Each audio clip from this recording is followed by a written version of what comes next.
Would you ever know what reflection is had you never seen a mirror? Yet, we're part of an education system which often forgets to show us a mirror but expects us to know what reflection is. Ladies and gentlemen, my name is Akshat Arora, and I'm someone who firmly believes in making education better, not only for myself but for my fellow students as well. Now let me ask you a question. If I were to ask you, how many different ways can you use an umbrella? What would you say? Maybe you'll come up with 5, 10, maybe 15 different ways. But someone who's good at this can come up with 200. And why can they do so? Because they question the basic fundamentals. Does an umbrella need to be the way we know it? Or can it be different? Can it be 20 meters tall and be made out of steel? Or fried chicken? It's about us questioning the fundamentals. In a longitudinal research that was done with elementary school children, 1,500 of such questions were given to them. And if they scored above a certain score, they would be considered divergent thinkers, or someone who can think differently and approach a solution through different ways rather than just one. These kids, elementary school children, they did this test, and what percentage of them do you think were divergent thinkers? 50? 60? 98% of them. But because it was a longitudinal research, it continued. And after 5 years, the same kids were tested again with similar questions. But this time, only a 50%. And after 5 more years, when the test was happened again, it was a mere 30%. What do you think happened? Well, according to Sir Ken Robinson, a famous education enthusiast, they got educated. They were told that there's only one right answer, which is at the end of the book, where you can't look.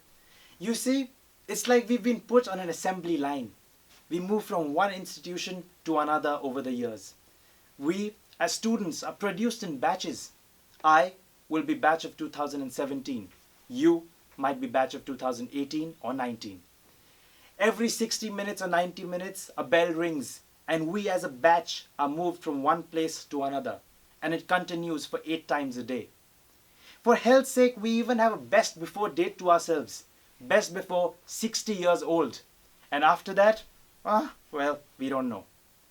But is this education system really for the future? Is this us thinking of the best? Or is this a cry for us to think of the best? You see, we have come to live in an era where a degree is just a piece of paper. Biggest organizations, big corporations in the world have stopped having a degree requirement for you in order to apply for them. People have started realizing that your academic abilities don't really equal to your abilities. And in such an era, there are people who still wonder why a degree is important and why someone's true potential still goes unnoticed. Now, I do not say that a degree is not important or education is not important. But all I'm trying to say is that no longer in today's era does it guarantee success. A practical approach to learning is very important in today's world, especially when half the theories we memorized aren't even valid anymore. We have come to live in an economy that's changing every 5 minutes. How can we rely on stuff that we just read? We need to get out in the real world outside and experience things for ourselves. You're a marketing student? Great! Now go out and help a local business.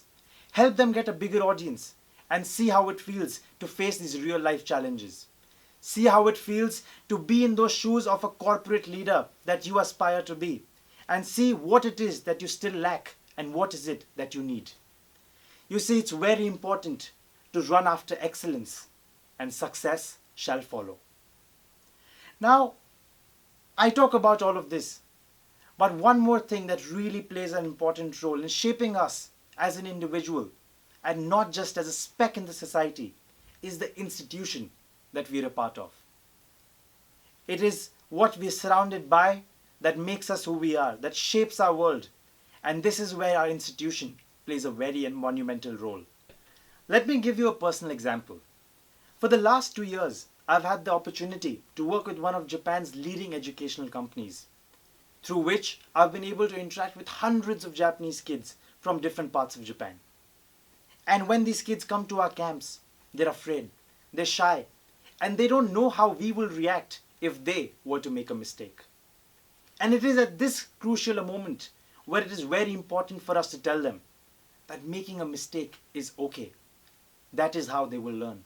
And that is how they will open their wings and soar high in the sky.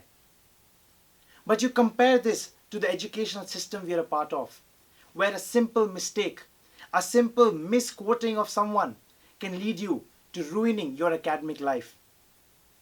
Is this really an academic institution which is helping you grow as a student?